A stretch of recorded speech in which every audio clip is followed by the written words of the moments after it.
السلام علیکم پیارے سامعین، پرانے زمانے کی بات ہے، ایک عقل مند آدمی بدقسمتی کے ہاتھوں لاچار ہو کر بھوکوں مرنے لگا۔ اس نے روزی کمانے کی سر توڑ کوشش کی مگر کوئی کامیابی نہ ہوئی۔ اس کے ساتھ اس کے بیوی بچے بھی فاقے کرنے لگے۔ کئی روز ان کے ہاں چولہا نہیں جلتا تھا، جس کی وجہ سے وہ بے حد پریشان رہتا تھا اور روزی کمانے کی فکر اسے گھن کی طرح کھائے جا رہی تھی۔ دن رات کی سوچ و بچار کے بعد آخر ایک ترکیب اس کے ذہن میں آئی۔ اس نے بادشاہ کو اس مضمون کی ایک درخواست بھیجی کہ آپ کی رعایا میں بے شمار ایسے لوگ ہیں جو نیرے احمق ہیں اور آئے دن ایسی حماقتیں کرتے رہتے ہیں کہ سر پیٹ لینے کو جی چاہتا ہے، مگر آپ کے ملک میں ایسا کوئی دفتر موجود نہیں جو ایسے احمقوں کے اعداد و شمار اکٹھے کرے تاکہ آپ کو معلوم ہو سکے کہ آپ کی سلطنت میں احمقوں کی تعداد کیا ہے۔ اگر آپ اس مقصد کے لیے ایک دفتر احمقاں شماری قائم کر دیں تو میں تنخواہ لیے بغیر یہ فرض ادا کرنے کو تیار ہوں۔ آپ کو میری طرف سے ہفتہ وار ایسی فہرستیں پہنچتی رہیں گی جن میں احمقوں کے نام اور پتوں کے ساتھ ساتھ ان کی حماقتوں کی تفصیل بھی درج ہوگی، جس کی وجہ سے میں انہیں احمق قرار دوں گا۔ بادشاہ کے دربار میں ایسی عجیب و غریب اور انوکھی درخواست پہلے کبھی نہیں پہنچی تھی۔ جب وزیر اعظم نے وہ درخواست بادشاہ کے سامنے پیش کی تو اسے ہنسی آ گئی اور اس نے یہ فرمان جاری کر دیا کہ درخواست دینے والے شخص کے لیے حکومت کی طرف سے ایک دفتر قائم کر دیا جائے اور اس فرمان کی اطلاع اس شخص کو بھی دے دی جائے تاکہ وہ دفتر میں حاضر ہو کر اپنا کام سنبھال سکے، اور ساتھ ہی اسے یہ ہدایت بھی کر دی جائے کہ اگر اس نے کسی شخص کے احمق ہونے کے بارے میں غلط اطلاع دی تو اس کی گردن مار دی جائے گی۔ عقل مند آدمی کو یہ حکم ملا تو اس نے فوراً دفتر میں آ کر اپنا کام سنبھال لیا۔ دوسرے روز صبح ہی اس نے اپنی کتاب میں لکھا، اس شہر کا کوتوال احمق ہے۔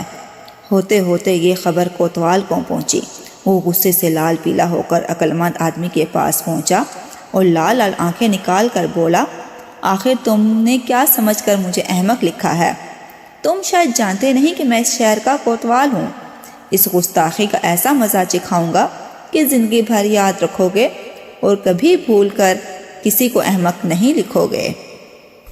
عقل مند آدمی چپ چاپ بیٹھا کوتوال کی کڑوی کسیلے باتیں سنتا رہا۔ جب وہ بک چھک کر خاموش ہو گیا تو اس نے کہا، کوتوال صاحب، آپ کو شاید معلوم نہیں کہ مجھے بادشاہ سلامت نے اس لیے ملازم رکھا ہے کہ میں انہیں یہ بتا سکوں کہ ان کی رعایا میں کتنے احمق بستے ہیں۔ آپ نے کل ہی ایک ایسی حرکت کی ہے جس کی بنا پر آپ کو احمق کہا جا سکتا ہے۔ اب یہ ثابت کرنا میرا کام ہے کہ آپ احمق ہیں یا نہیں۔ سارا معاملہ بادشاہ سلامت کی خدمت میں پیش ہوگا۔ اگر وہاں میرا الزام غلط ثابت ہو گیا تو میری گردن مار دی جائے گی اور آپ پر کوئی آنچ نہیں آئے گی۔ کوتوال کی اس جواب سے کچھ تسلی ہو گئی، لیکن پھر اس نے سوچا کہ اگر یہ معاملہ بادشاہ سلامت کے دربار میں پہنچ گیا تو وہاں اس کی بہت بےزتی ہوگی۔ ہر شخص پہلے تو یہی سوچے گا کہ کوتوال احمق ہے۔ کافی دیر سوچنے کے بعد وہ اس نتیجے پر پہنچا کہ یہ معاملہ بادشاہ کے دربار میں نہیں جانا چاہیے۔ چنانچہ اس نے فوراً ہی اپنا رویہ تبدیل کیا اور بڑی منت خوشامد کے بعد عقل مند آدمی کو 500 روپے کی تھیلی رشوت میں دی اور معاملہ رفع دفع کرا دیا۔ کچھ دنوں کے بعد عقل مند آدمی نے وزیر اعظم کو احمق قرار دے دیا۔ جب وزیر اعظم نے یہ خبر سنی تو وہ بھی تل ملایا۔ اس نے عقل مند آدمی کو مروا دینے کی دھمکی دی مگر اس پر کوئی اثر نہیں ہوا اور اس نے یہ کہہ کر بات ختم کر دی کہ جو کچھ کرنا ہو کہنا ہو بادشاہ سلامت سے کہیے گا، آخری فیصلہ انہی کے ہاتھ میں ہے، میں نے تو اپنا کام کر دیا۔ وزیر اعظم کے ہاتھوں کے طوطے اڑ گئے۔ اس نے سوچا اگر یہ بات بادشاہ سلامت تک پہنچ گئی تو اس کی ملازمت خطرے میں پڑ جائے گی کہ وہ احمق ہے، پھر وہ کہیں کا نہ رہے گا۔ آخر اس نے بھی 1000 روپے رشوت دے کر اپنا پیچھا چھڑوایا۔ ابھی ایک ہفتہ بھی نہیں گزرا تھا کہ ایک دن عقل مند آدمی نے بادشاہ کو احمق لکھ دیا اور اس بات کی بھنک بادشاہ کے کانوں میں بھی پڑ گئی۔ اس کی آنکھوں میں تو خون اتر آیا اور اس نے سپاہیوں کو حکم دیا کہ وہ اس آدمی کو اسی وقت دربار میں پیش کریں۔ فرمان شاہی کی تعمیل ہوئی۔ عقل مند آدمی دربار میں پیش کر دیا گیا۔ بادشاہ نے اسے دیکھتے ہی گرج کر پوچھا، تجھے ماں بدولت نے اس لیے ملازم رکھا تھا کہ تو سب سے پہلے ہمیں ہی احمق قرار دے دے؟ کیا سارے ملک میں ہمارے سوا تجھے اور کوئی احمق نہیں ملا تھا؟ جواب دے، اگر تیرا جواب معقول نہ ہوا تو جلاد ابھی تیری گردن دھڑ سے جدا کر دے گا۔ عقل مند آدمی نے ہاتھ جوڑ کر کہا، جان کی امان پاؤں تو کچھ عرض کروں۔ اجازت ہے۔ بادشاہ کی غصے میں ڈوبی ہوئی آواز سارے دربار میں گونج گئی۔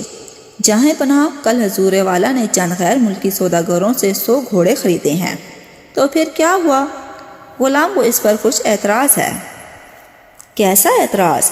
عالم پناہ، جو گھوڑے خریدے گئے ہیں ان کی قیمت چکا دینے میں تو کوئی حرج نہیں، لیکن جناب والا نے غیر ملکی سوداگروں کو اگلے سال مزید 100 گھوڑے لانے کا حکم دیا ہے اور اس کے لیے رقم ابھی سے دے دی ہے۔ اب اگر اگلے سال وہ تاجر گھوڑے لے کر نہ آئیں تو آپ ان کا کیا بگاڑ لیں گے؟ وہ آپ کی رعایا تو نہیں ہیں۔ بادشاہ کچھ دیر خاموش رہا۔ وہ یہ سوچ رہا تھا کہ واقعی اس سے حماقت ہوئی ہے۔ اس نے دور اندیشی سے کام نہیں لیا، لیکن فوراً ہی اسے ایک خیال سوچا اور اس نے عقل مند آدمی سے سوال کیا، اور اگر وہ سوداگر گھوڑے لے کر آ گئے تب کیا ہوگا؟ تب میں اپنے کاغذات سے عالم پناہ کے نام کے ساتھ ساتھ ان سوداگروں کے نام بھی لکھ دوں گا، کیونکہ یہ ان کی حماقت ہوگی۔ اس نے فوراً جواب دیا تو بادشاہ کو ہنسی آ گئی۔ پھر عقل مند آدمی نے اپنی کہانی سنائی کہ کیسے وہ مفلسی کے ہاتھوں فاقوں تک پہنچ گیا تھا، اور اس نے ایسی حالت میں یہ آئیڈیا سوچا جس سے وہ رشوت خوری کرتا رہا، اور اب بادشاہ سے بھی معذرت چاہتا ہے اور رب تعالیٰ سے بھی توبہ کرتا ہے اور رشوت کے پیسے لوٹانا چاہتا ہے۔ بادشاہ اس سچ بیانی پر مزید خوش ہوا اور اسے انعام و اکرام دے کر اپنے دربار میں مشیر مقرر کر دیا، لیکن ساتھ ہی یہ حکم